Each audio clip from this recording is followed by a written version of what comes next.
അങ്ങനെ ഭീഷ്മരുടെ പ്രതിജ്ഞയും അംബാലികമാരുടെ ആ ഒരു കന്യാഹരണത്തെ പറ്റിയും നമ്മൾ കഴിഞ്ഞ എപ്പിസോഡിൽ നോക്കി. ഇനി ബാക്കിയുള്ള കഥയാണ്. യുവാവായ വിചിത്രവീര്യൻ അശ്വനി ദേവകളെ പോലെ രൂപസൗന്ദര്യമുള്ളവനായിരുന്നു. അംബികയും അംബാലികയും അദ്ദേഹത്തെ ഭർത്താവായി ലഭിച്ചതിൽ അത്യധികം സന്തോഷിച്ചു. അങ്ങനെ ആ സുന്ദരികൾ അവരുടെ ഇഷ്ടകാന്തനോടൊപ്പം അതിസന്തോഷമായി സംതൃപ്തിയോടെ ജീവിച്ചു പോന്നു. വർഷങ്ങൾ 7 കഴിഞ്ഞിട്ടും അവർക്ക് സന്താനങ്ങളുണ്ടായില്ല.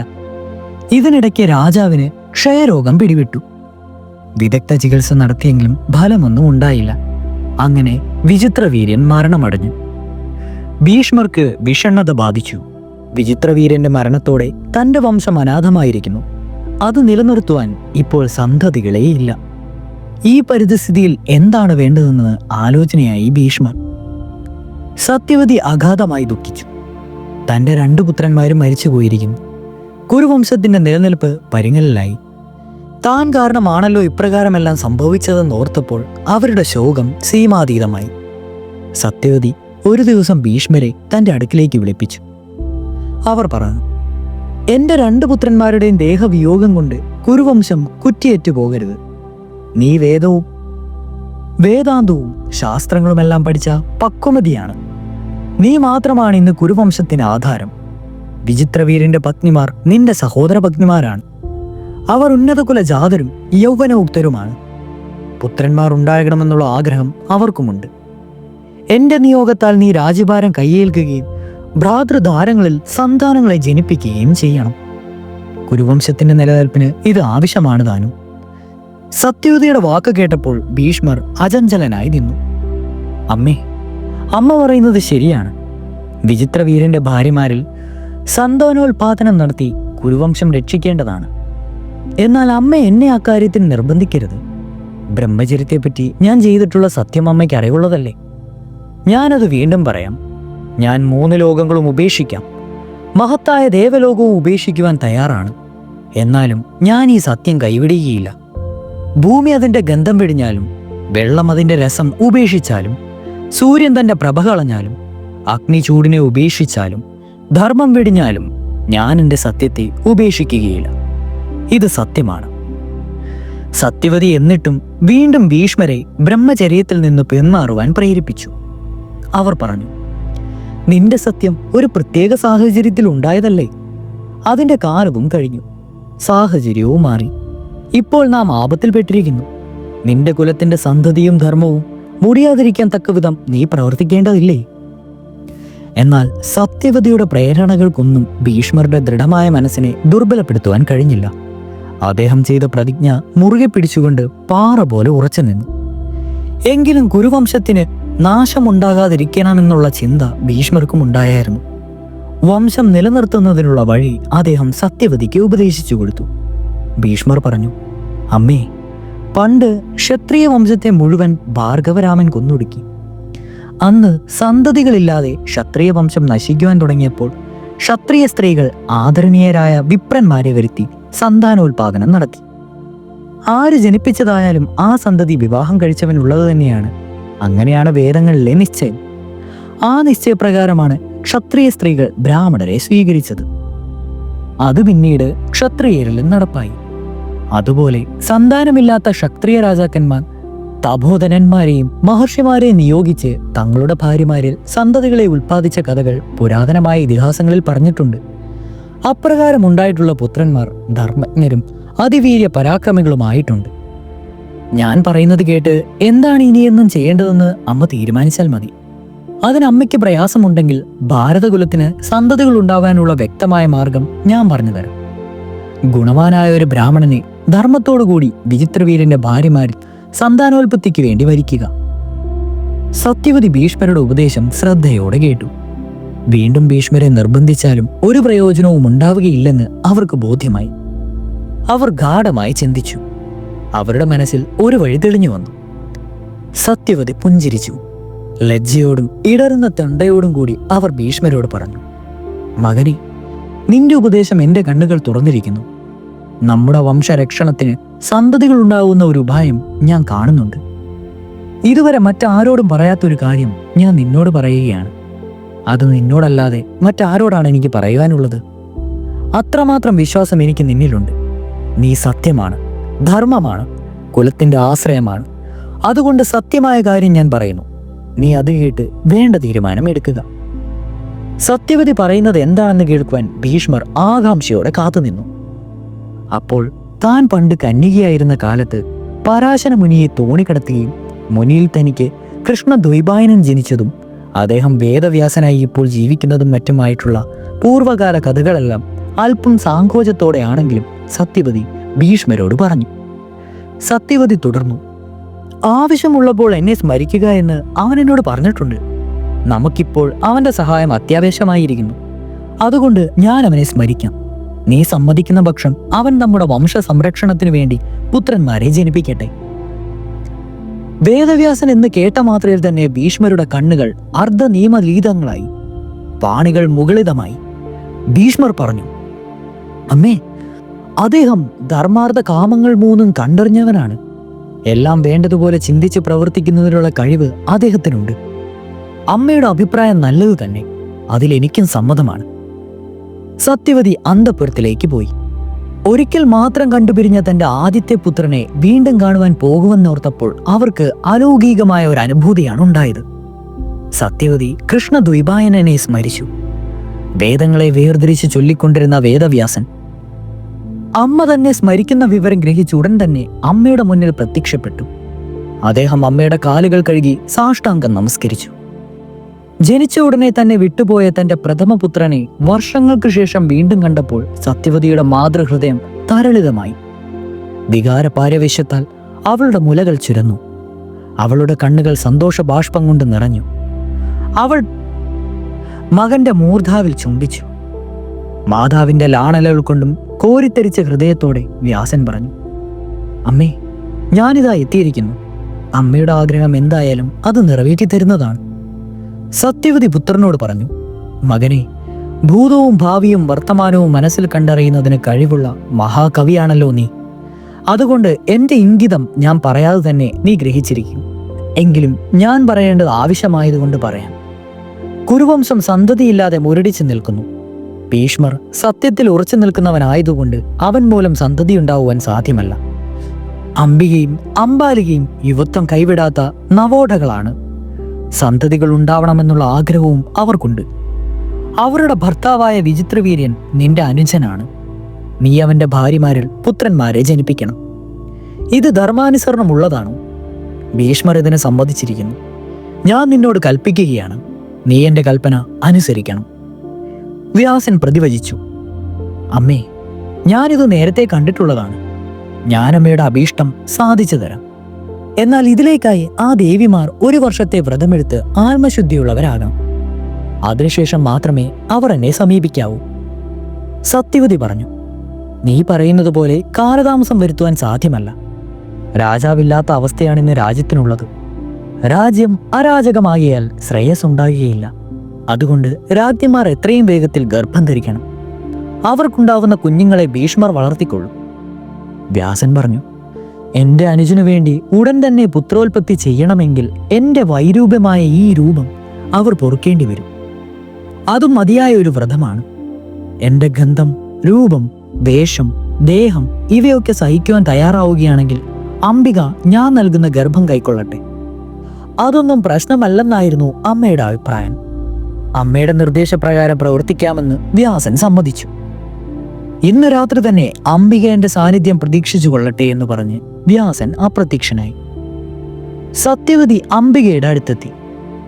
പരപുരുഷ സംസർഗം സമ്മതമില്ലായിരുന്നുവെങ്കിലും സത്യവതിയുടെ ന്യായോയുക്തികൾ കേട്ടതും കുരുവംശത്തിന്റെ നിലനിൽപ്പിന് സന്തതികൾ ആവശ്യമാണെന്ന് ബോധ്യമായിരുന്നതുകൊണ്ടും അംബിക അമ്മയുടെ നിർദ്ദേശങ്ങൾക്ക് വഴങ്ങി സഹോദരനെ സ്വീകരിക്കാമെന്ന് സമ്മതിച്ചു. രാത്രിയായപ്പോൾ അംബിക സർവാഭരണ വിഭൂഷിതയായി അണിഞ്ഞൊരുങ്ങി ശയനമുറിയിൽ കാത്തിരുന്നു. തന്നോടൊത്തുചേരുവാൻ വരുന്ന പുരുഷൻ ആരായിരിക്കുമെന്ന ചിന്തയാൽ അവൾ നിദ്രരഹിതയായി കിടന്നു. അർദ്ധരാത്രിയായപ്പോൾ വ്യാസൻ മുറിയിലേക്ക് കടന്നു വന്നു.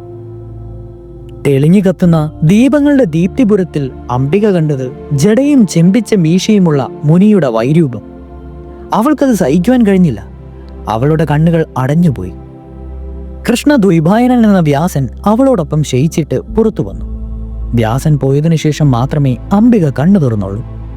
ആകാംക്ഷയോടെ കാത്തിരിക്കുന്ന അമ്മയുടെ മുമ്പാകെ എത്തിയ വ്യാസൻ പറഞ്ഞു, അമ്മേ, അംബികയ്ക്ക് 10,000 ആനകളുടെ ശക്തിയുള്ള ഒരു പുത്രനുണ്ടാകും. അവൻ പരാക്രമിയും മഹാബുദ്ധിമാനുമായിരിക്കും.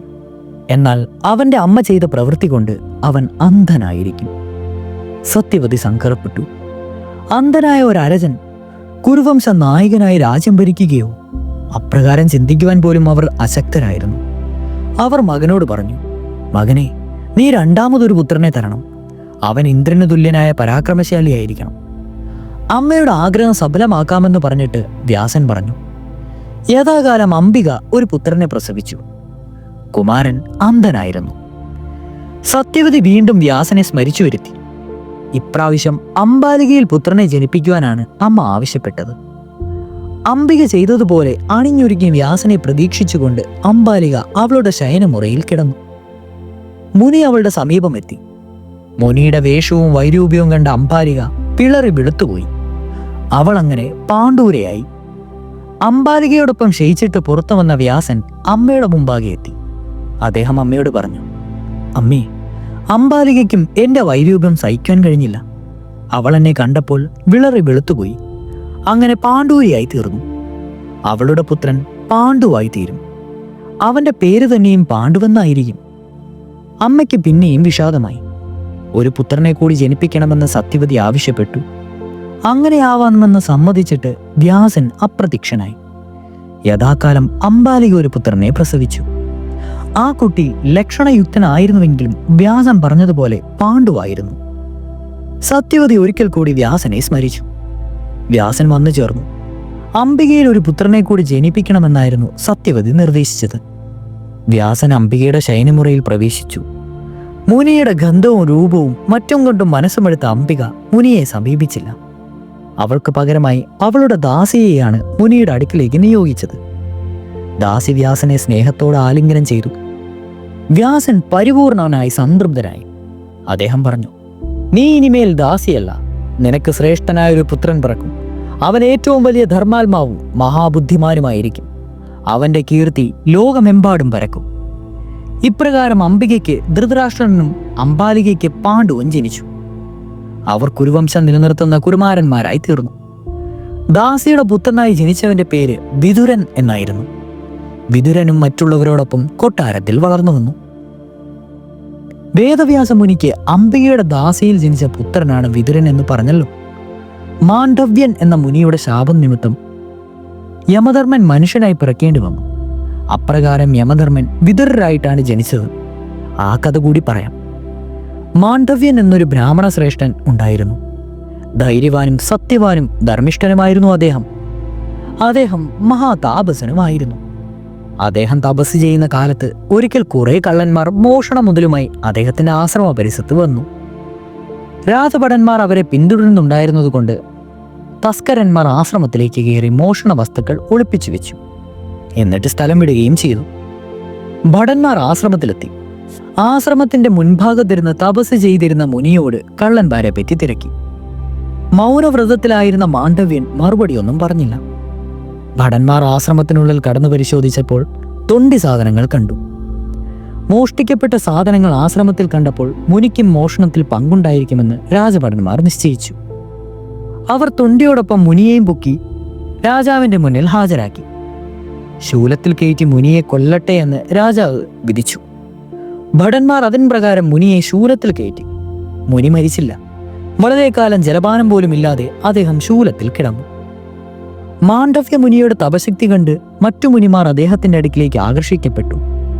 മാണ്ഡവ്യന്റെ കിടപ്പ് കണ്ടിട്ട് മുനിമാർ വളരെയേറെ ദുഃഖിച്ചു.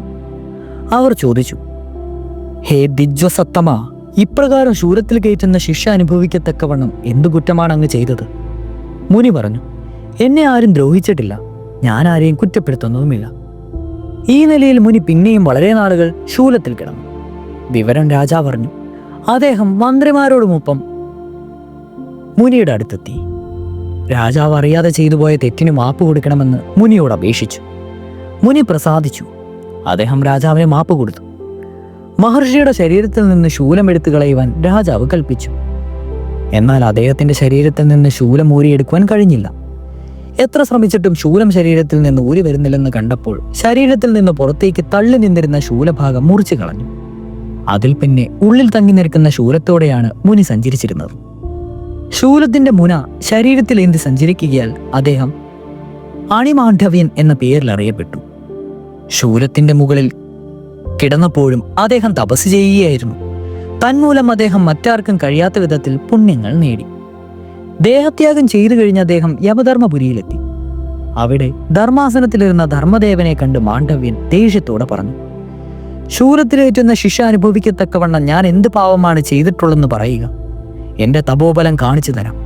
യമധർമ്മൻ പറഞ്ഞു, ബാലനായിരിക്കുമ്പോൾ ചെറിയ പക്ഷികളെ പിടിച്ച് അതിന്റെ വാലിൽ നീ കൂർത്ത പുല്ലുകൾ കോർത്തിട്ടുണ്ട്. ഇത് കേട്ടപ്പോൾ അണിമാണ്ഡ്യവിന്റെ കോപം വർദ്ധിച്ചു.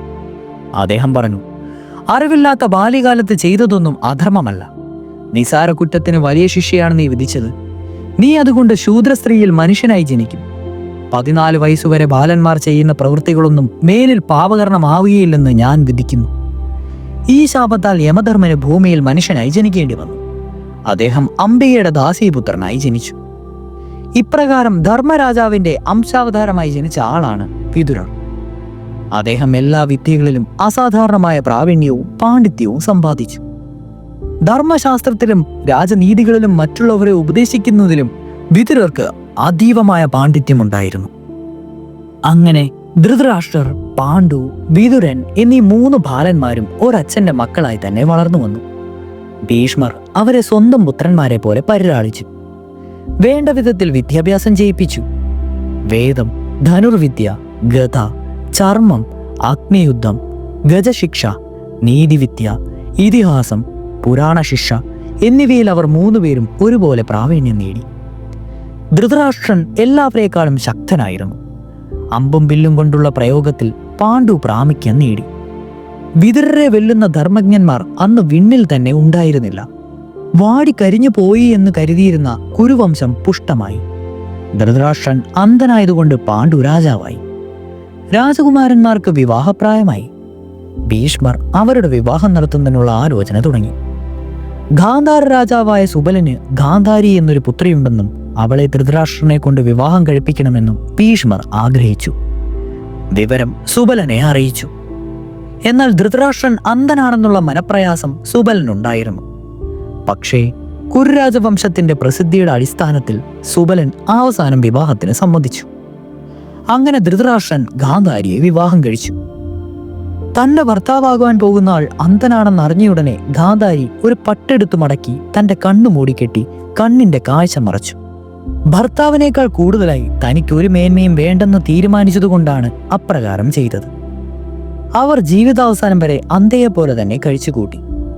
അവൾക്ക് ശകുനി എന്നൊരു സഹോദരനുണ്ടായിരുന്നു. ഇരുവരും അർത്ഥശാസ്ത്രത്തിൽ നൈപുണ്യം നേടിയിരുന്നു. ഗാന്ധാരി സുശീലയും സുചരിതയുമായിരുന്നു. പാതിവൃദ്യം പരമധർമ്മമായി അവൾ കരുതി.